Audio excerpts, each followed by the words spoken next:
Good evening. He was just beginning his life as an adult, but last night it came to a horrifying end. A 17-year-old killed in a terrible crash in Sydney's west. His friend was seriously injured in the accident, while their close mate, who was driving the car that hit them, has been left to grapple with the tragedy.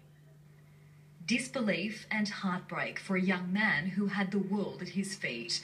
17-year-old Philip Vassallo on his P-plates and in his beloved Datsun ute when he was killed in a horror smash on Andrews Road at Penrith last night. He was a very, very good, kind-hearted kid, never got himself into trouble, was very good at his job, and he looked like he was going to be going some pretty high places. Adding to the tragedy, his mate was behind the wheel of the other car.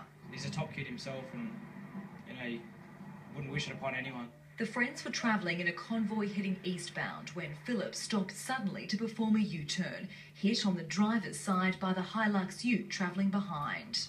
As a result of that, the driver of the vehicle making the U-turn was killed at the scene.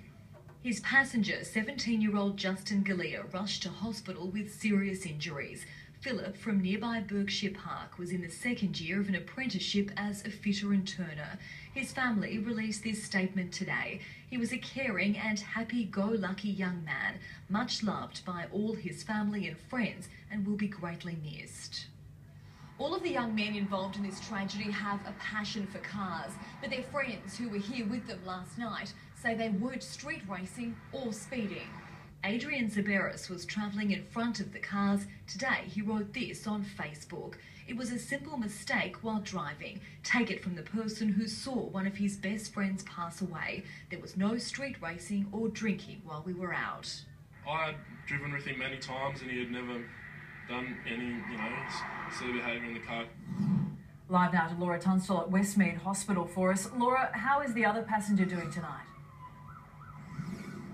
Well, Deb, Justin Galea remains in a serious but stable condition here. The 17-year-old was trapped in that wreckage for some time last night before being extricated. We understand that he has suffered a number of fractures and broken bones. Officers from the Crash Investigation Unit have been unable to speak with him today, but they are hoping to interview him in coming days about exactly what happened last night. Bear in mind that both of the drivers involved in this crash were very inexperienced. They were both on their P-plates, and they'd held their driver's licences for merely a matter of months.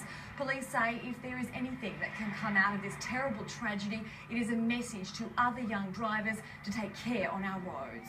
All right, Laura, we'll leave it there. Thank you.